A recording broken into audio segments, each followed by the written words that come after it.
Yes, as Gabe mentioned, I will be moderating the session today, which is going to be entirely about heritage, climate change, and equity. The purpose of this session is largely to conform with the International Day of Monuments and Sites, whose theme this year is Heritage and Climate, but it also is a response to the Triennial Scientific Plan, which was published a few years ago, and that really recommended that all working groups take on activities that contributed to climate action. And that's specifically because of the urgency of the 20 agenda is really only surpassed by the urgency of climate change. So even though we have a timeline of less than 15 years on that, climate change, I would argue is even more pressing. Because of that, Gabe and I undertook some research on that subject that I will get to momentarily. So a bit about me. I first joined the working group, some of you remember, a few months ago, as an intern with US ICOMOS, came in to study the integration of climate action and sustainable development goals at World Heritage. And now I'm also a member of the Climate Action Working Group, and also am now running that program, and we will be continuing that program with a new intern this year. So a bit about the research that I did, and I'm just presenting this as kind of an introduction of what the working group has been doing specifically towards climate action and studying in that subject, and then we'll move on to the actual speakers, but just to give you a bit of background of where we are with the working group.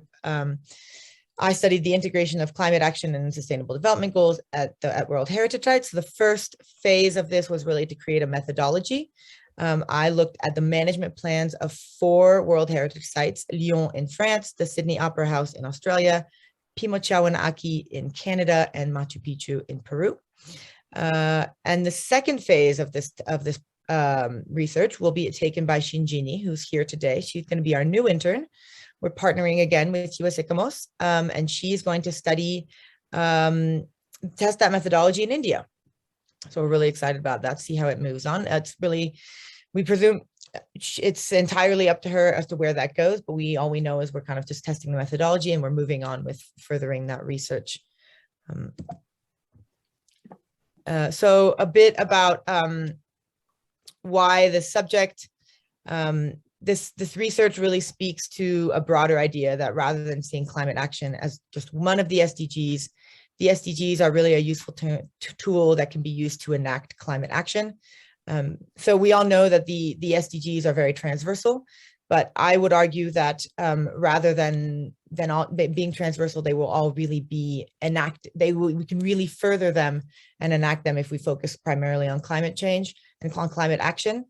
As our ability to reduce climate change will significantly be affected by our ability to enact sustainable development goals. And the more we focus on climate action, the easier it will be to really enact the SDGs. Migration due to climate-induced poverty and hunger is already happening, and it affects our ability to preserve and educate about cultural heritage and our ability to use it to promote equality, a sustainable economy, infrastructure, and promote and protect wildlife. So just a few examples of how that relates to climate justice. As I mentioned, I'm now a part of the Climate Action Working Group, and they recently produced a climate action toolkit on climate justice. And they define that climate justice refers to the unfair or unequal distribution of climate change impacts and responses. And they asked for, maybe some of you saw, they asked for case studies for their toolkit, and the SDG Working Group responded, and in part talking about this research that we did. So that's now a part of that toolkit to be used as an example for others. And so a quick example of what we found, of how climate justice fits with cultural heritage, what heritage sites are doing about it. In the city of Lyon, they have taken specific actions aimed at fighting energy poverty. In its climate action plan, the city promises to support energy poor households by launching an ambitious campaign to change energy efficient behaviors and promote efficiency. In doing so, the city aims not only to help households become financially stable, but also to increase greener energy use across the city. I focused on poverty, gender, and inequality, because those to me were the ones that spoke most towards the climate justice issue. So as an example, SDG number 5 is one that's being addressed by Pima Chow and Aki. They have a women's forum where the women are regularly, they gather regularly to inform and decide on local decisions that the council takes, and put their input into any decision making, ensuring that they have an equal voice in any of the protection of the site against and in the disaster risk reduction that takes place on the site.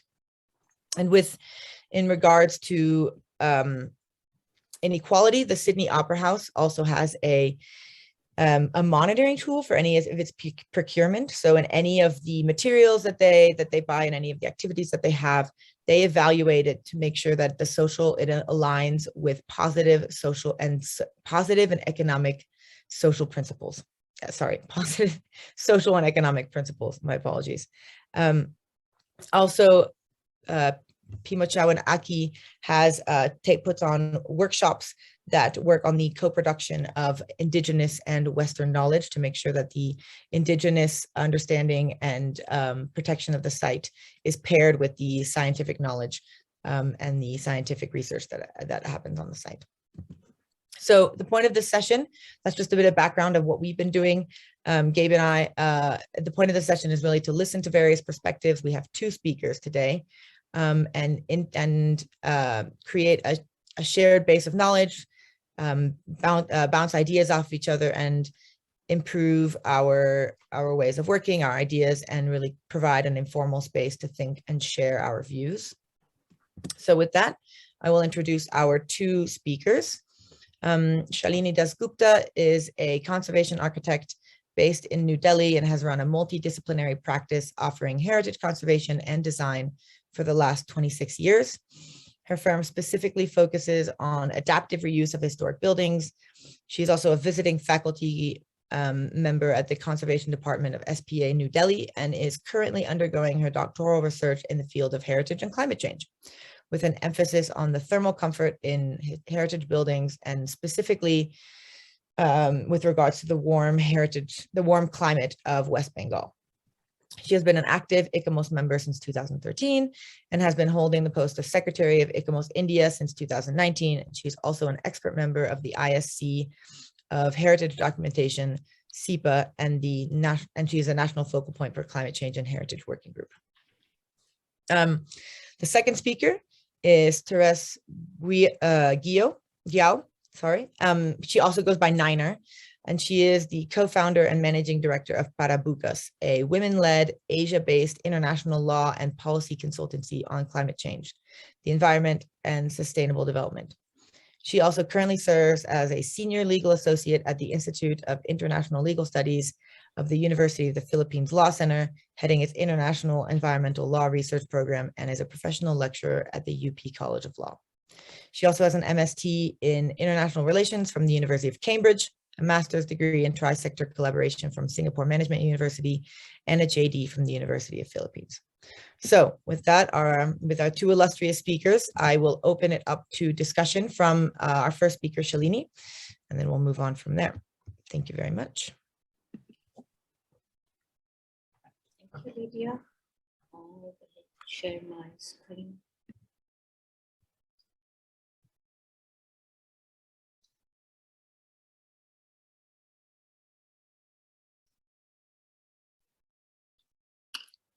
Okay, good evening, everyone.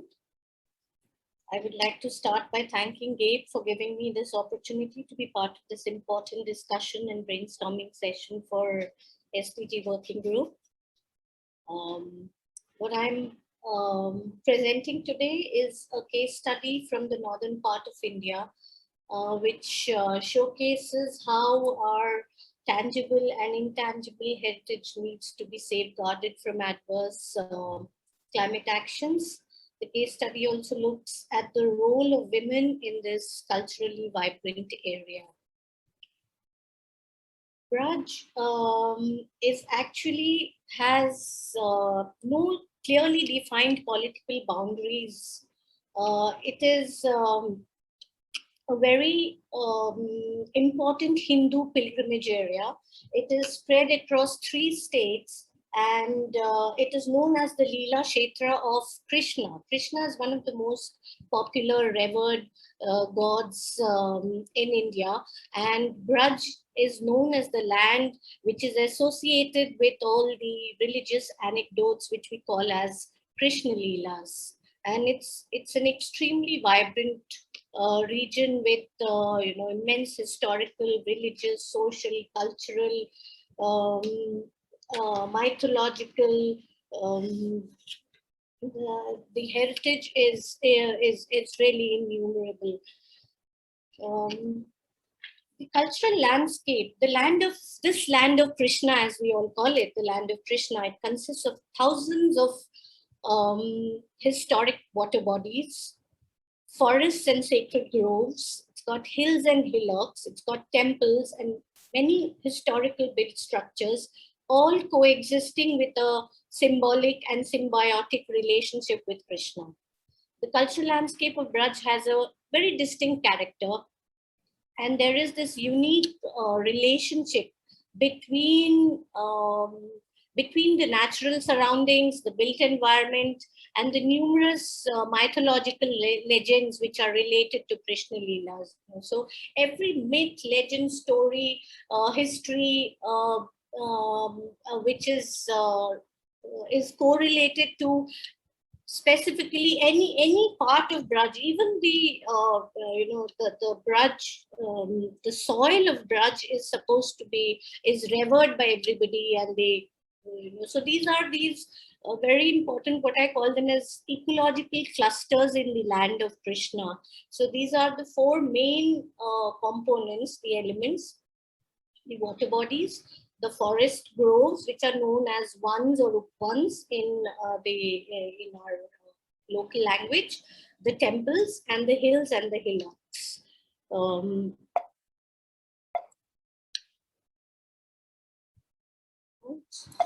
Moving forward, something's wrong with my. Okay. So even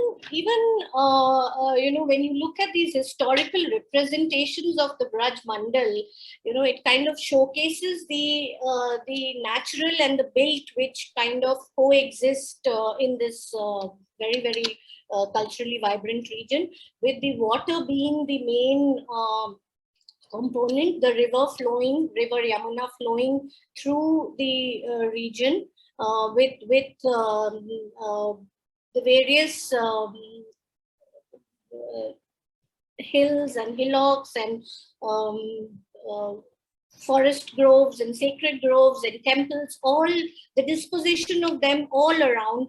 And you can see in this, all these little blue dots which are there on the screen that you see are the innumerable water bodies which are spread. There is a whole ecosystem of water bodies which is there in this whole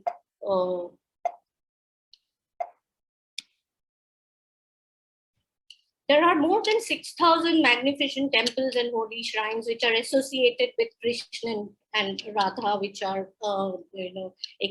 coexisting in this region.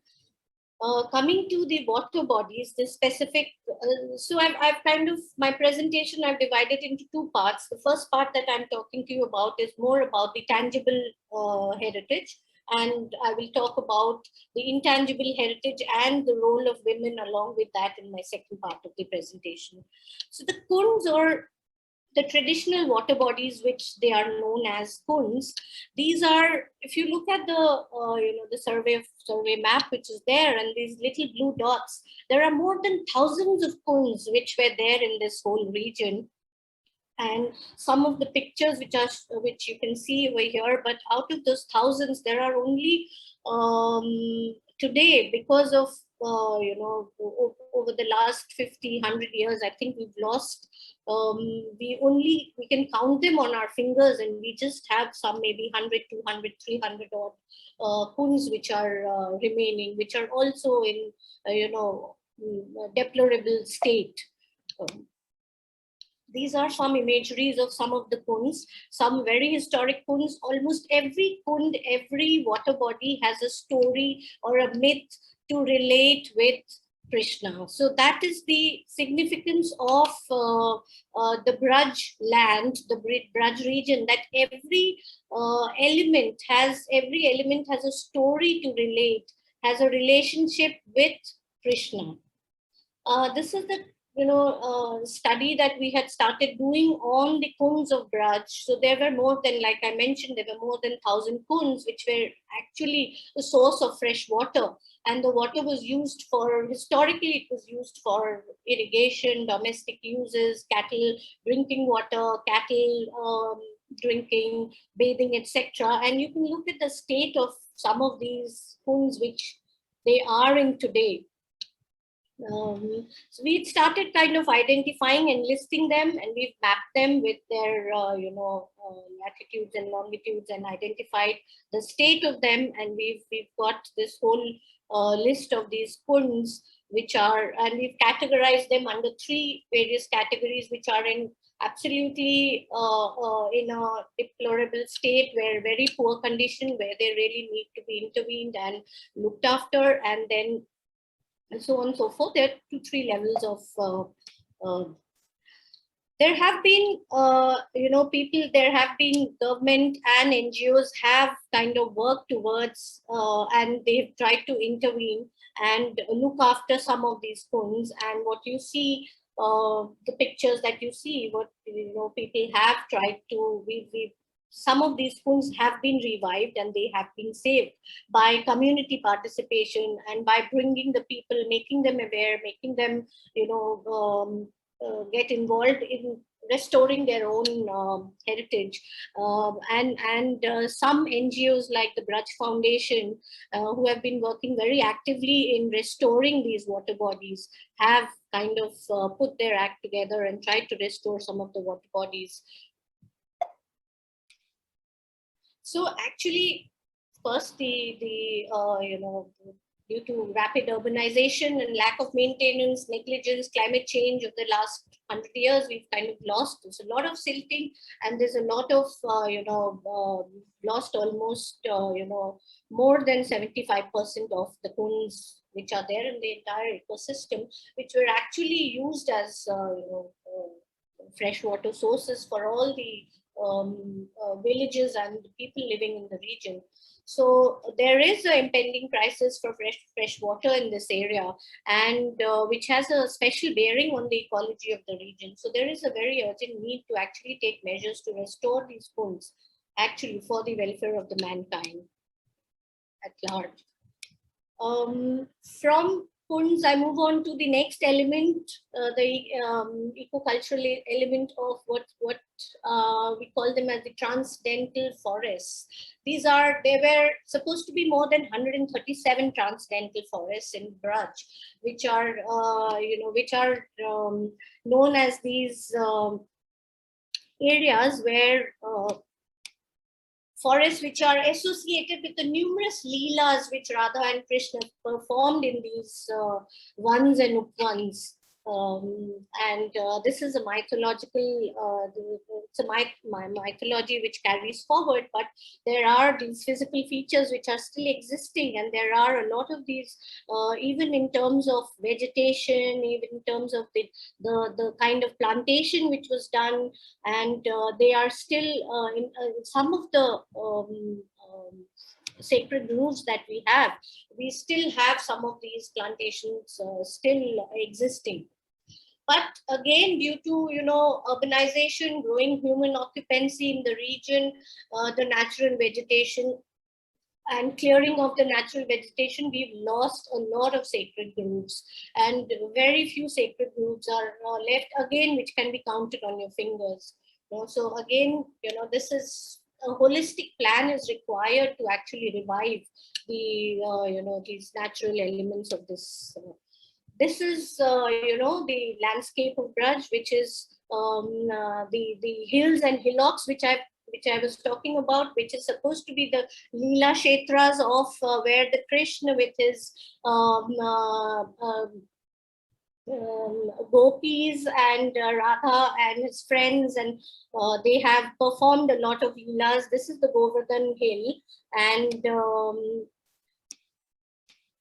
seems to be going in the direction. The landscape, so the majestic landscape of Braj, every portion of Braj, every these are an extension of the Aravalli hills of Rajasthan. And these are sacred hills which find mentions in many scriptures, Indian scriptures. And you have every little hill and hillock, or every little region has a story or a mythology or anecdote related to Krishna to talk about. The hills are connected to one or the other. The Govardhan hillock, which I showed you the earlier image, Krishna is supposed to have carried it on his little finger to save the Brajvasis, as they are known as. And there are some, you can find some footmarks on the stones, and you can find on the hills and hillocks, and there are a lot of anecdotes which are related to. So again, the hills in this region, which are these Aravalli hills, which I said, a lot of illegal mining has been happening in this area, and a lot of this terrain has been lost. And what was a green pasture for cattle to graze on, that they've become as barren lands, and it's a severe threat to ecology and environment. I'll now come to the second part of my presentation, which is the unique rural society of Braj. So the region's true culture actually lies in the rural belt and not in the urbanized area. It is the rural villages which are the true essence of Braj, and the actual Radha Krishna Leelas can be experienced more in the rural areas than in the urban areas. And this is where I want to bring about the whole the gender aspect that we have been working on within the SDG subgroup that the working subcommittee that we have. So this is again a very, very vibrant, culturally vibrant region with festivals and traditions which are known world over.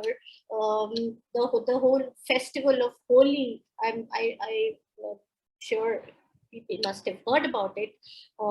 There are these various different kinds of dance forms. There is this whole Nauka Utsav, means it's a festival on the boat, on the river, which it happens.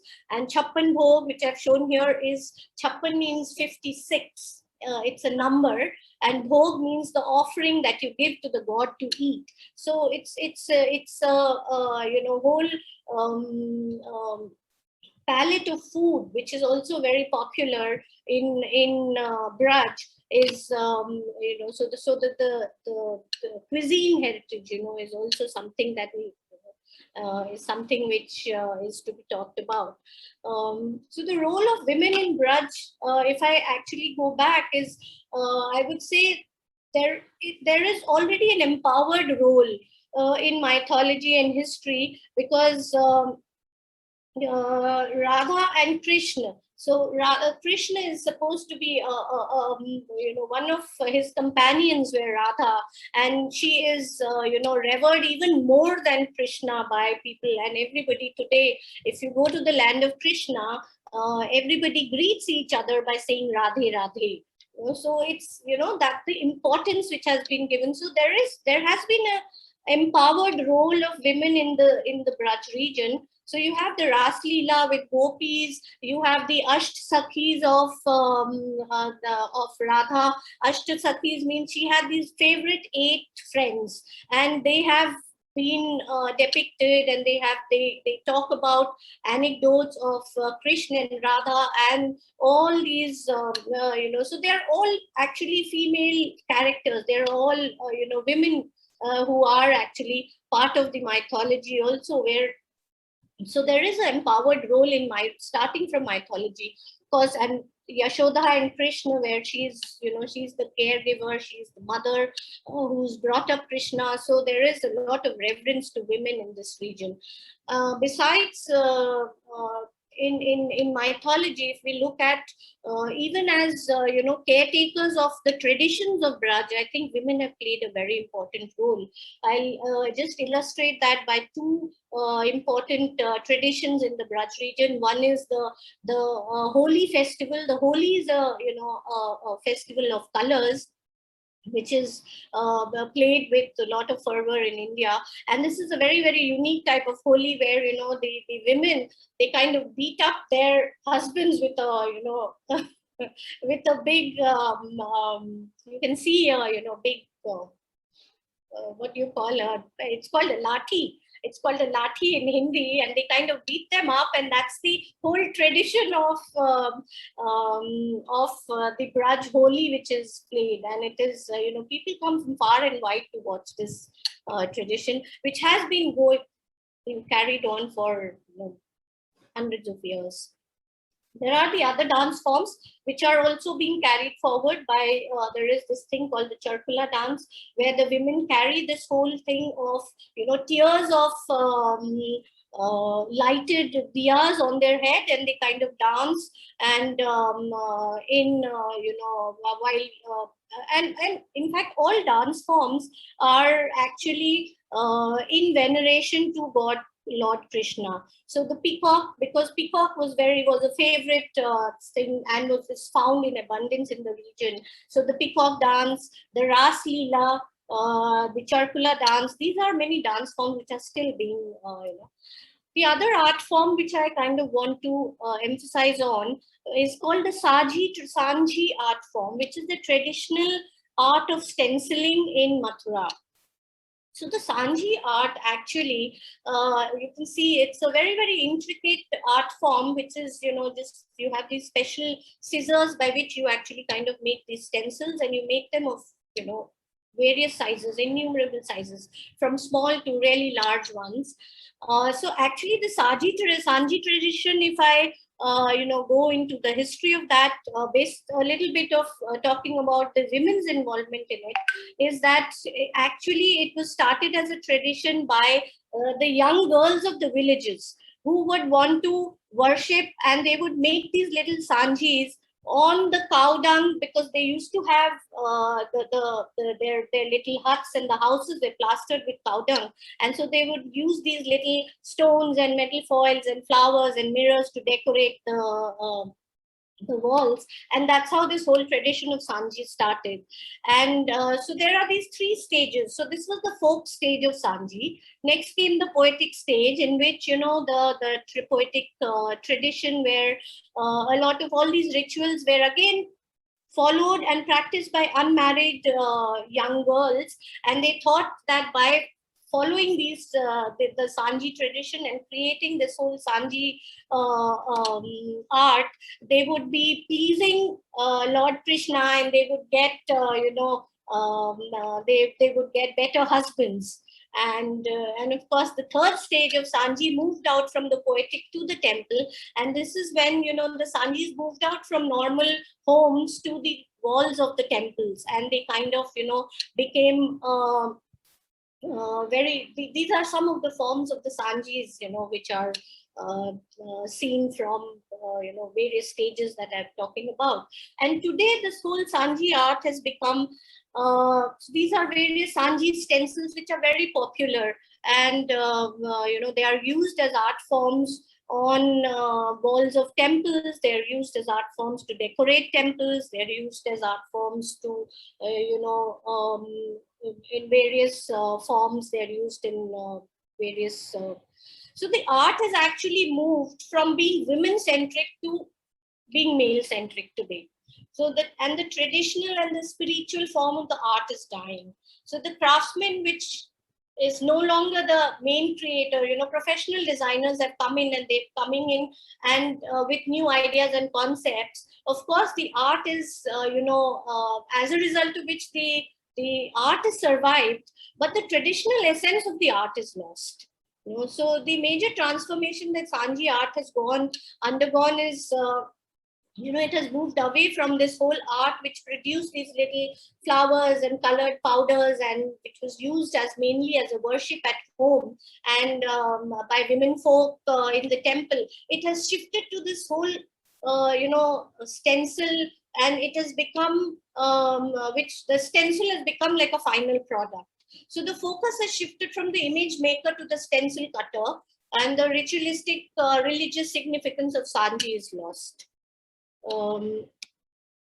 So the two important points I want to, kind of leave behind to everybody to, when we start discussing, is that the importance of enabling communities to be in charge of of their heritage, and contributing and implementing the climate actions to protect their own interests of livelihoods, cultural heritage and rights.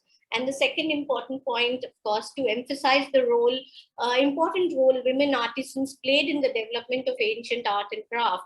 And that needs to be revived with the same ethos while generating modern livelihoods and inspiring gender equality. Thank you. I hope I've kept to the time. Thank you very much, Shalini. That was a very interesting presentation, and particularly I like how at the end you tied it back to climate action and the role that women can play in promoting that. I think we're going to keep all of the questions until after Niner's talk. But if you do have any questions, please put them in the chat and we will address them afterwards, or feel free to just raise your hand afterwards during the discussion part of the session. So thank you, Shalini, and Niner, it's up to you. Thanks, Lydia. Let me just share my screen. Okay, so just a little bit of context as to why I started looking into this, or why my curiosity was piqued. My background is really in climate change policy. I've been taking part in the climate change negotiations since around 2012, usually as support to the Philippine government in the negotiations, particularly on loss and damage and the Paris Agreement. And I recall this one event where the Philippines was sharing its action plan. And one of the people in the audience asked, where is culture, where is heritage in the action plan? And it wasn't responded to. And backstage, I heard one of the officials say, what does heritage have to do with climate anyway? And that really, that got me thinking. Heritage is something that is close to my heart. I wrote my law school thesis on it. So oftentimes, these things cross my mind, and I thought the brainstorming session this evening might be a good place to start asking about just transition. So my topic this evening is just transition in the context of heritage. So just transition, it started out as a North American labor movement. They spoke about the range of measures to secure workers' rights and livelihoods, primarily in response to new environmental legislation and regulations. So nothing specific in relation to the environment. It's really like general environmental legislation, primarily, usually at the time, against pollution, general pollution. So in recent years, it's been gaining traction in the international negotiations on climate, particularly in relation to the workers and the communities that would be affected by a shift away from the fossil fuel industry. They started recognizing it in actual climate policy or international climate policy in the Paris Agreement first, so that was 2015. As a preambular paragraph. So in the preamble, it says that countries should be taking into account the imperatives of a just transition of the workforce and the creation of decent work and quality jobs in accordance with nationally defined development priorities. So it's general, and it went through, it got consensus mostly because it covers nationally defined development priorities, meaning it wasn't really imposing any conditions or obligations on the countries, and it can be interpreted fairly broadly on either side. In 2018, at COP24, they signed the Celestia Declaration. So they started viewing just transition as a geopolitical priority. So they started recognizing that the consideration of the social aspect of the transition is crucial for gaining social approval for the changes taking place. You'll notice, though, that there's still a lot of emphasis on the low carbon economy. And the ILO supported this. They came out with a study or a report on just transition, where they highlighted that climate change will really be affecting workers. And that 1.2 billion jobs relying on a healthy and stable environment could be lost if climate change isn't addressed immediately, and this will be by 2030. However, if we do implement the necessary measures towards achieving the goals of the Paris Agreement, there could be a net job gain of 24 million jobs by 2030. So as you can see here, really, even in the climate arena, it's still just transition is still very much energy focused and worker livelihood related. What we noticed, though, is that there seems to be a bit of a gap when it comes to resilience and adaptation. So most of the narratives that we're hearing has to do with low carbon development, but more recently they've started referring to it as a shift towards low carbon and resilient development pathway. So the use of low carbon without resilience kind of emphasizes the usage of the term as primarily something that came from the global north. So what they found was that initially the terminology or the use of just transition was used by the fossil fuel lobby to advance sectoral interests and to bolster fear and opposition among the general public, their general public, mostly in developed countries. The discussion, similar to just transition for developing countries, was really on response measures. So this was mostly for countries that were whose economies were incredibly reliant on fossil fuels, such as the Middle Eastern countries. And they referred to response measures as a way for them to shift their economy towards a less fossil fuel dependent economy, at least. So if you look at it in that sense, just transition became a term that was generally used for communities, workers in the developed countries, because it was primarily focused on renewable energy and workers' rights, as opposed to resilience, which is the priority of developing countries. As the discussions on climate justice started taking off, though, and climate justice is understood as the recognition that climate change has different effects on the vulnerable and underprivileged populations, as you may already be aware. So there are social, economic, public health impacts, and the recognition that climate change does exacerbate inequitable social conditions. This originated from the principle of historical responsibility, which is still a very, it's an important component still of the climate change negotiations, where they emphasize that developing countries bear the brunt of climate impacts, but actually we're not the cause of the climate change that we are currently experiencing. So it was linked to the human rights agenda. And when you look at it in relation to just transition, you can kind of fit just transition as a component of climate justice. Fitting just transition into this bigger image or macro perspective of climate justice kind of shifts the understanding of climate justice from a purely geographical difference, meaning North versus South, climate justice being something that the Southern hemisphere is pushing more for, but rather to the differentiated social implications of both climate change and climate policies in either the developed or developing countries. So it becomes about the vulnerable communities or the communities that are going to or are currently experiencing these inequitable social conditions. The challenge, though, is that just transition really is still mostly connected to renewable energy. So we find most countries investing in innovation and green energy, but these investments are not necessarily linked to more holistic economic development plans and regional development initiatives. So sometimes they tend to happen in a vacuum, and they rarely address elements of justice.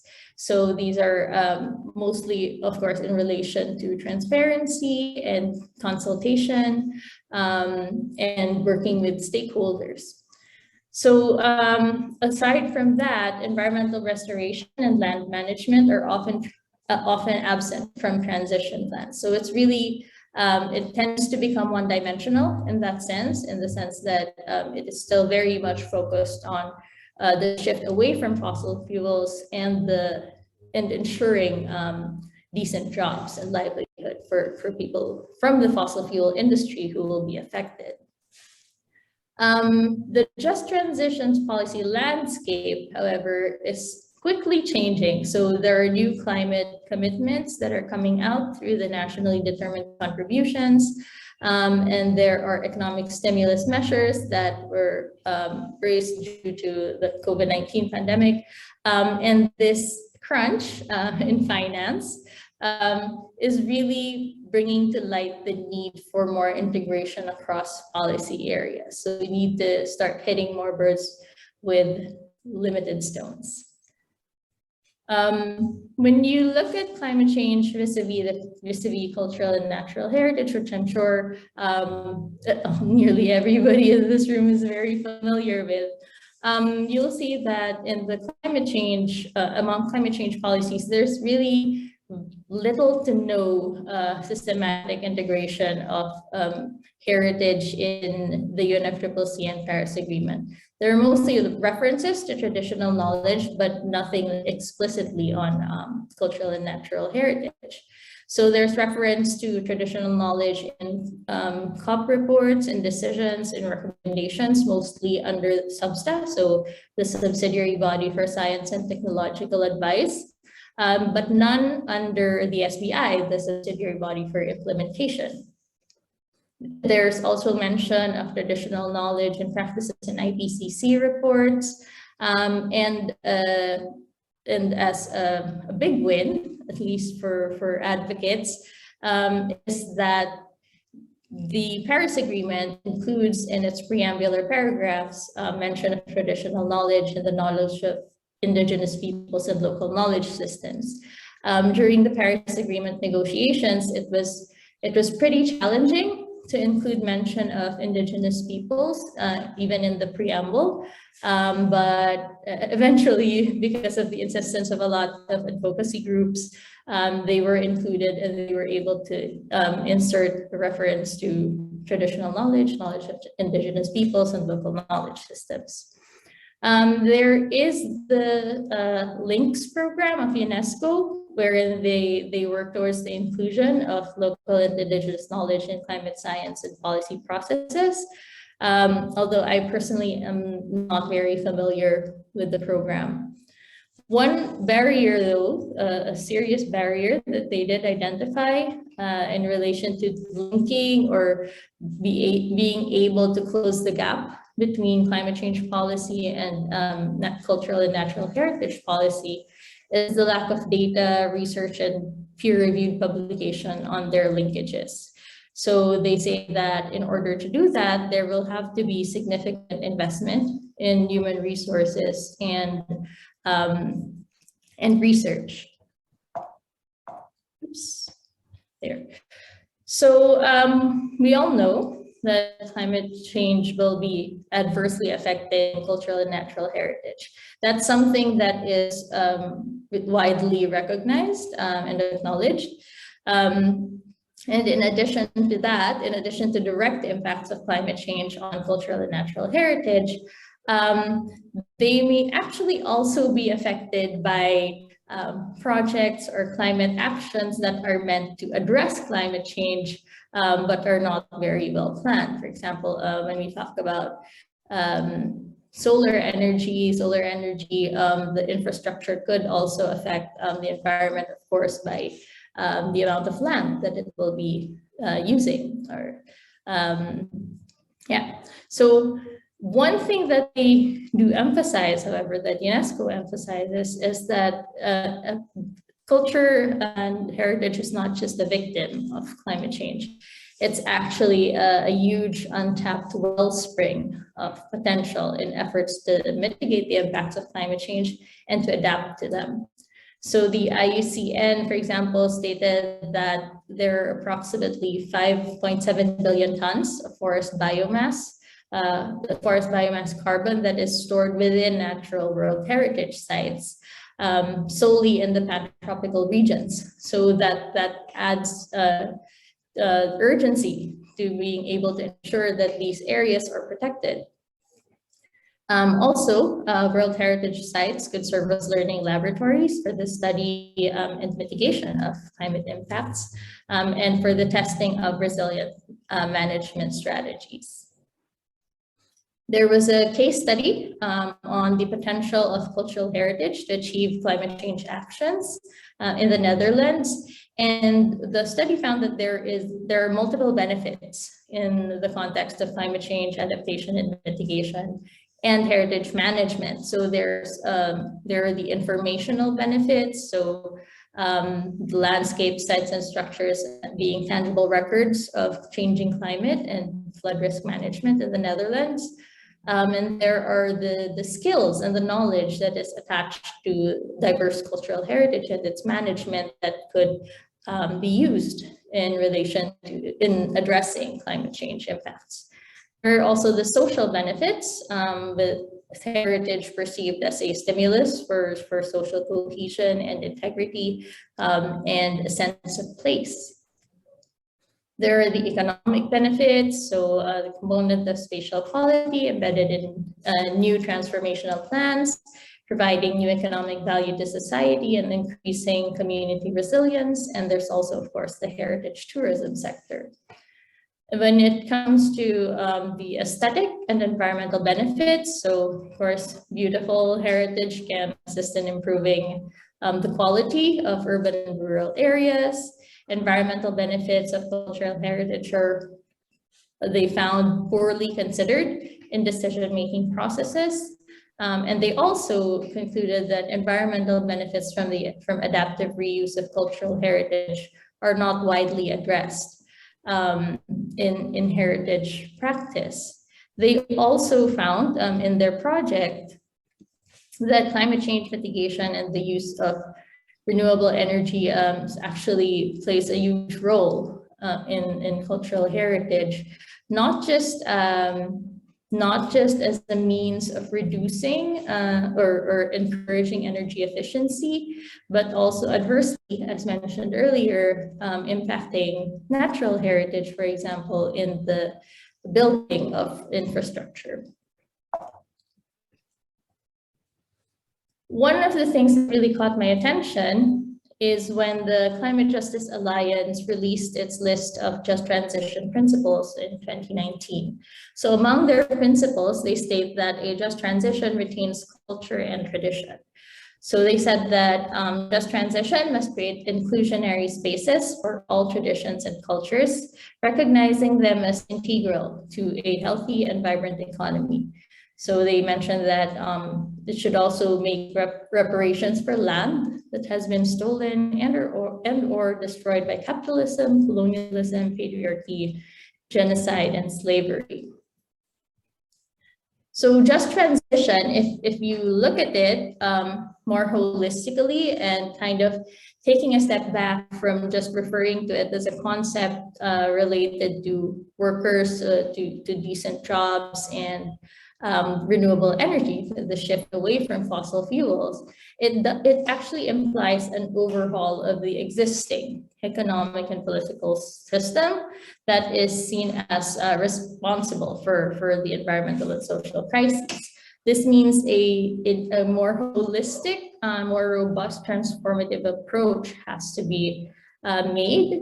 And these transformative approaches should include, or often do consider, culture, tradition, and ancestral wisdom as essential elements of the process.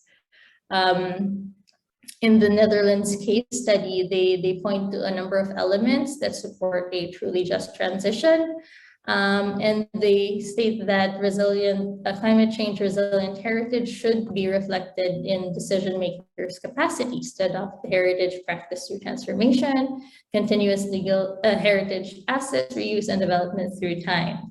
So they emphasize social and climate justice to be in decision making processes. With various community and stakeholder groups who have ties to cultural heritage and how they will be affected by those decisions. So the positive framework, positive framing they found of changing heritage management shows that the heritage sector has a great deal of capacity for adapting, transforming, and recognizing the new challenges that are brought about by climate change. Another thing that was found is that intangible heritage receives far less attention than tangible heritage, although it is just as critical to just transition. So the Just Transition Alliance did say that just transition is not just a principle, it's also a process and a practice.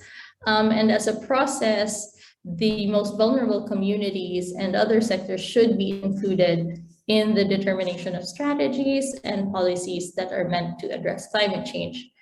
So they say in relation, for example, to displacement brought about by climate change, that climate change policies, agreements, and initiatives should highlight the importance of just transition, and that just transition in this context should extend to health, human, and civil rights of vulnerable communities.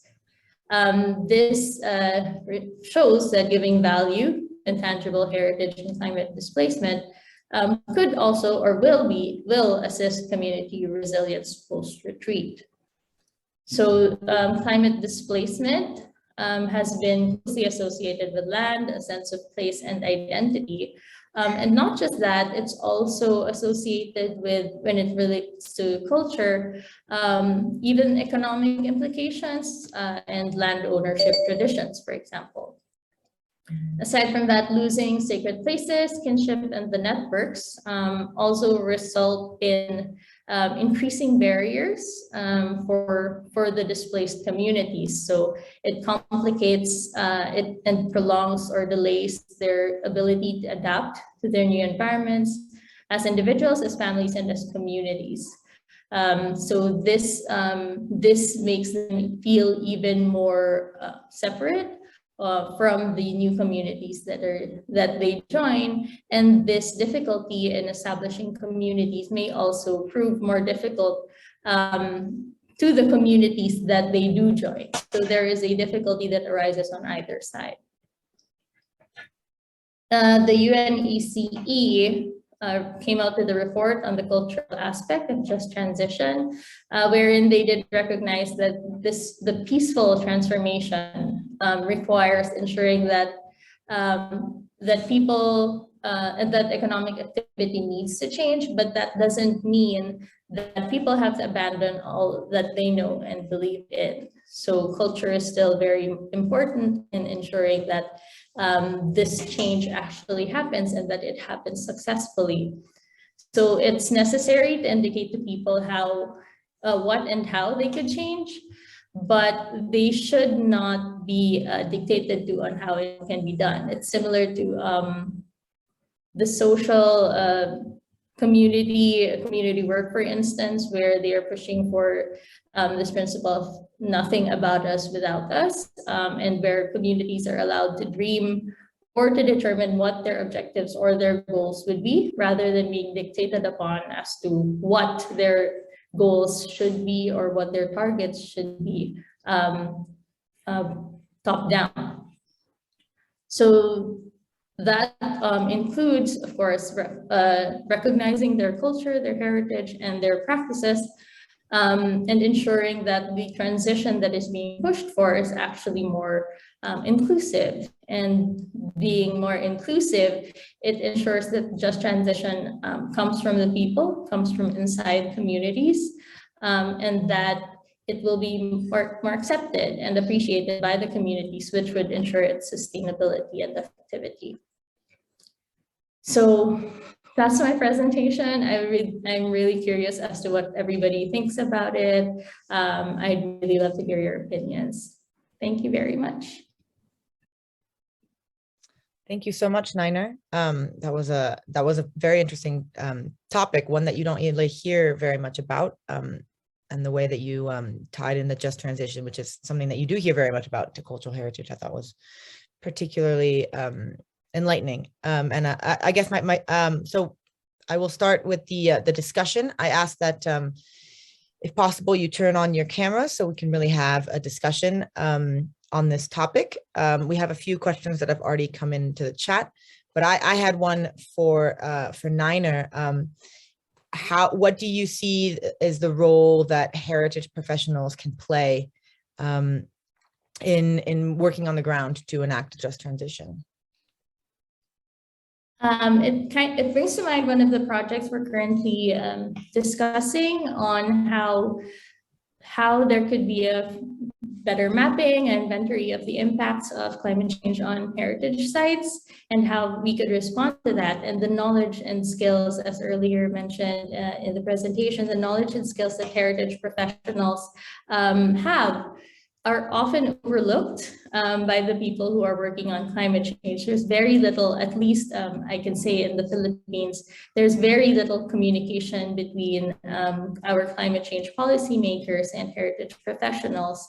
And a lot of it is mostly lip service as to how important heritage is to climate action, particularly in relation to climate change adaptation. So I think that aside from being able to share their knowledge and skills with policymakers, with climate change policymakers, there could also be a push towards more institutionalization of these processes, so that they're more easily included in the discussion. So oftentimes when they bring in stakeholders in the discussion on climate actions, I find that the heritage community is left out.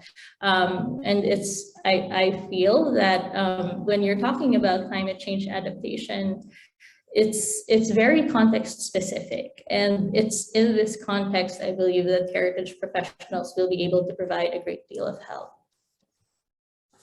Thank you. I mean, I very much agree, and I appreciate your commentary. I guess if anyone else has anything to add, feel free to just speak up or raise your hand.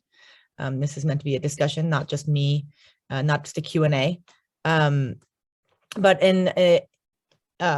if not, I actually have another question for Shalini. I was wondering, so a lot of what you showed about Braj it's very location specific example of cultural heritage and how it can be used, how the women were historically part of the traditions and how that's evolved and how we can use their voices. But what do you see as kind of the broader takeaways that the heritage community can take from such an example that can be enacted more globally? Climate change is a global issue, and so it is something that needs to be not just location based, but also more globally seen. So yeah. So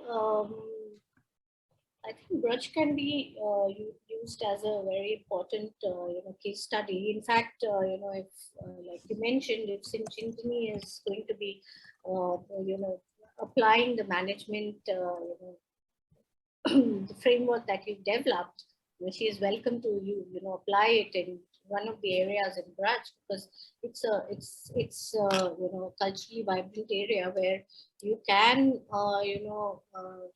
the heritage can contribute a lot in terms of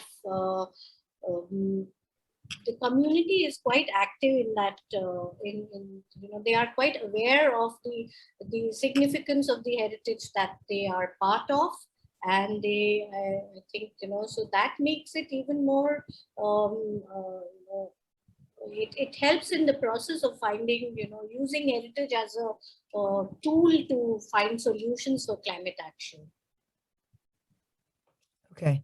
So you're in a lot of cases one is seeing where you have to otherwise kind of educate or make the masses aware about the significance of the culture that they kind of part of, and then you kind of move into the next level of creating the solutions. So I think we have an advantage of that, because this is a very, very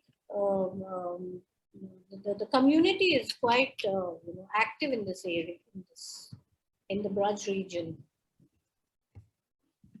Thank you. I agree. I think the premise of all of these sessions is seeing what how we can is basically working with each other to use local knowledge and enforcing that heritage professionals use local knowledge, and then using that as kind of the paradigm from using locally to look globally. I think Gabe had a question, so I invite Gabe to ask your question directly. Yeah, for me, the question for Shalini was, you mentioned about the droughts that are happening for the Braj, right? So is it something that was man-made, or was it something that was seen quite recently? And what are the things that the government or NGOs are doing to actually solve the bigger issue of the drought? Yeah, actually, I didn't go so much into the history of the region, but yeah, if you really go back historically, Braj has also gone through this whole this thing what they have read as the Little Ice Age, and so it's gone through a lot of these climatic changes, and drought, of course, was one of the major reasons why a lot of these water bodies actually kind of got silted up, and they were we've lost them in over. And yeah, of course, global warming has the temperatures in the region have increased, because of which, and whatever little that we worked in the area, what the solutions we've tried to do actually are we've tried to create stormwater interceptors. We've tried to create silt traps. Actually, what we found in most of the kunds, in the water bodies, the depth of the water was shallow to, like what we find today is shallow to moderate. The siltation is very high to moderate, and the water quality is like high algal bloom is there, and there is, of course, I showed you pictures of the sewage dump and all that. And historically, these water bodies, they were made on the lower or the mid slope areas in such a way that they could capture the runoff during the runoff during the monsoon season. And to protect this water, then they would be, they would create certain embankments with which kind of then became some, structures which came to be known as kunds. So they were made with the locally available sandstone and lime. And so in the current situation, you find a lot of those broken. So the embankments are gone. And so what we've tried to do is actually, of course, a lot of sediment removal, stormwater interceptors, stop, silt traps. These are some of the solutions we've tried to incorporate, and try to see that if we can revive some of these water bodies. Thanks. Thank you, Shalini. James, I invite you to directly. Hi, a slightly unrelated topic. As someone who's working on the Indus Valley and the Harappan civilizations. Where do you see the role in you, from what you've done, from historical practices having an impact on the present? Because I've seen you're celebrating very much on the kind of the religious and the ceremonial, but do you see historical habits impacting, and things like the preservation of water, the management of clean and dirty water, and so forth? How historically the historical practices have an impact on how the modern day behavior of people? How are you seeing that in those practices? Yeah, that's a very good question. So historically, these water bodies were, these were supposed to be, fresh water and clean water. They were used by the people. They were used by them for drinking. They were used for, multi-purpose. Cattle were using it. They were bathing in it. They were doing all kinds of activities.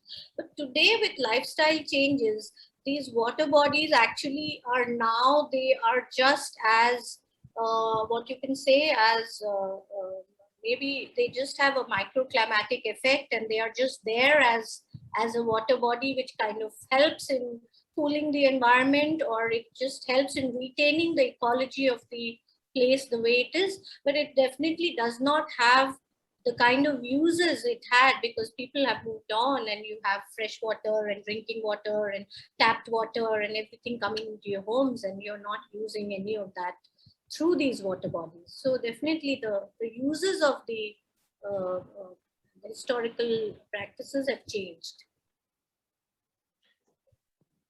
Can I ask a follow-up question to that then? Do you find then that the historical practices sometimes, because we always know that they can have a positive, but do you find that sometimes they have a negative, in the sense of, no, we will not want to do that because historically we've never done that, even though we may know for health reasons, environmental reasons, actually there can be better ways? Do you find that resistance? I'm looking at it in the way that people used to respect waterways, in the sense that historically, particularly around the Indus Valley, we're seeing rivers being, as you said, silted up, blocked up, and they previously maintained, and the way that they maintained it can often lead to negative consequences as well. Do you find that same practices, that there is both positive feedbacks and negative feedbacks as well?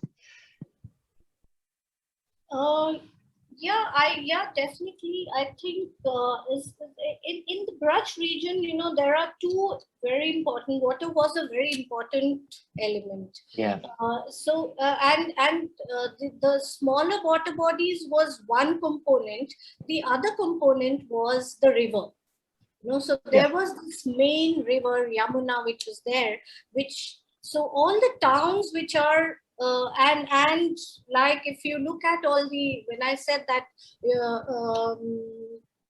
a lot of anecdotes and the mythology and the historical references of Krishna Leelas also go back to a lot of his Leelas were done on the river, in the river, playing in the river, playing, so there were a lot of, so the river played a very important role. And even today, actually, the river in this region is quite important. And it is also like, you have some rivers in India which are really revered, like the Ganges. Ganga is very important. Similarly, Yamuna is also a very revered river. So people do, so those religious ritualistic practices on the ghats of Yamuna, praying, taking a dip in the river, all those practices are still prevalent, and people still do believe in it. So those practices are still there. But the smaller kunds that we are talking of today, which are part of the larger ecology, they were more like everyday use water structures for a group of people living around that. That usage has changed. So people are no more using it as their maximum. They may take their cattle and let them drink the water from there.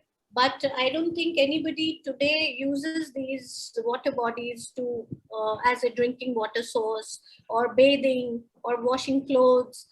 It's not, so all those uses have changed. So it's just there as a microclimatic element, which is kind of retained in the ecology of the system of the region.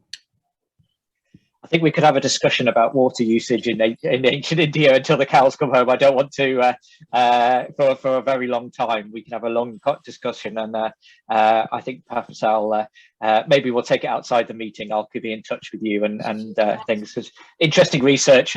Mine predates yours by a few thousand years, unfortunately, but it's very interesting to see that, because it draws onto a question for the other speaker, which is you saying that the instructions for setting targets should be led by the local people.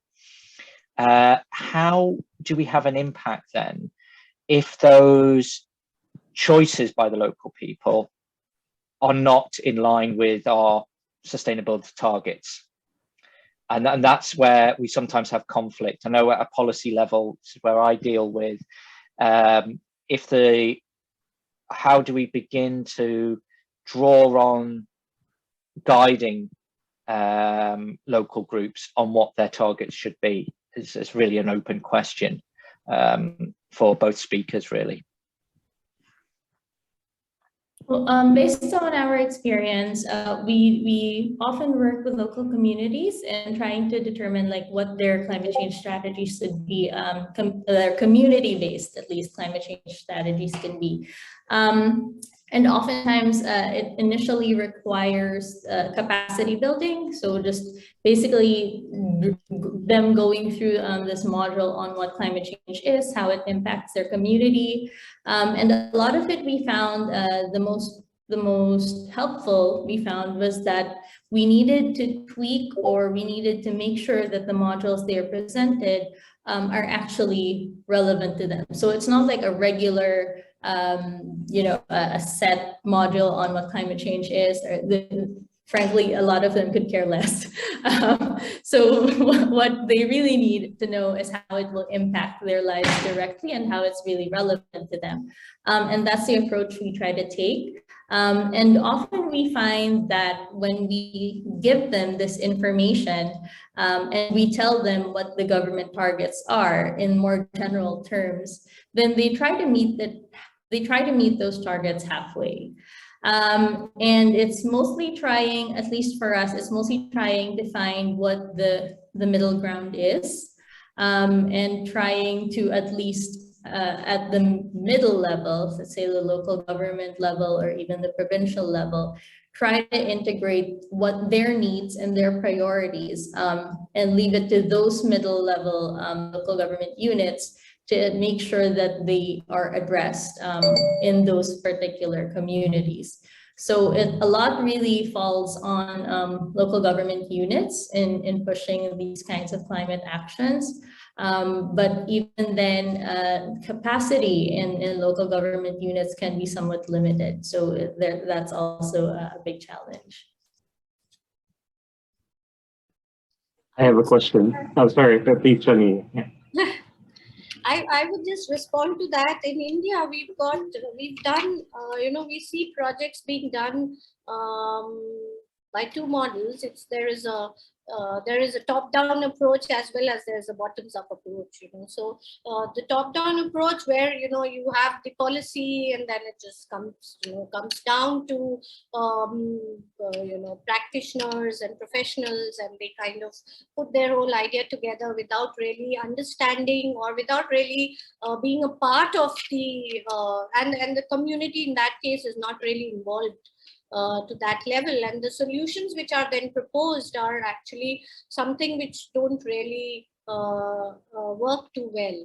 And sometimes in the bottoms-up approach also there is a danger, like what you said, like the case I showed you is something which the local level NGOs, the local people have gotten together and they've tried to restore some of these water bodies.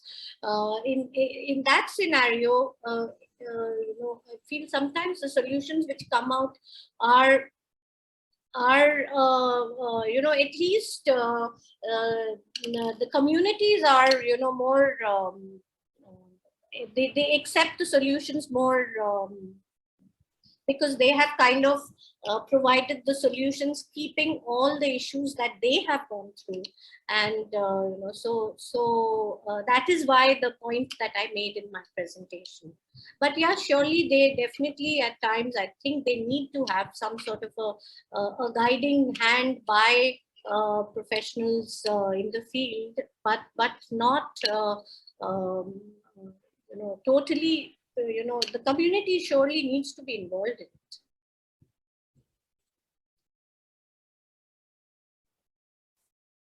it. Thank you very much. Yeah. Can I ask my question, Lydia? It's actually for Niner. I heard something quite interesting from what you said about the intangible heritage is not the main focus of the discussions. When in the earlier part of your presentation, you said that the traditional knowledge is acknowledged as one of the main points of reference to the UNFCCC. And I see Andrew is also raising his hand. So maybe the question here is, why do you say that the intangible heritage is not the main focus? And how do you make this as a main focus when it is actually, you already have the clincher there that they have acknowledged that it is quite important? And maybe Andrew can also provide his perspective on that. Often I find that a reference to traditional knowledge in the UNFCCC, it's mentioned a lot, but it's really very often very rarely explored. So they provide platforms for the sharing, but not so much the real implementation in relation to these. So, and I think there's also a very limited perspective on what traditional knowledge actually involves. The complaint we hear a lot from indigenous communities is that they like using these terms in international policies, and they actually like inviting them to these events, but they very rarely actually listen to them. So they tend to be token attendants, with actually they're mostly used, as props, as they said, and of course that's very offensive. So yeah, aside from that, though, I think the perspective, the understanding of traditional knowledge is mostly related, for example, to indigenous people's practices, but not much to other cultural traditions in certain communities. Even, for example, cultural ways of communicating within the community, which they found was very effective, for example, in avoiding disasters, in disaster risk reduction and management, as one of the communities in the Philippines showed during Typhoon Haiyan. So it really covers a very broad range that is not very well understood, at least at the climate change negotiations level.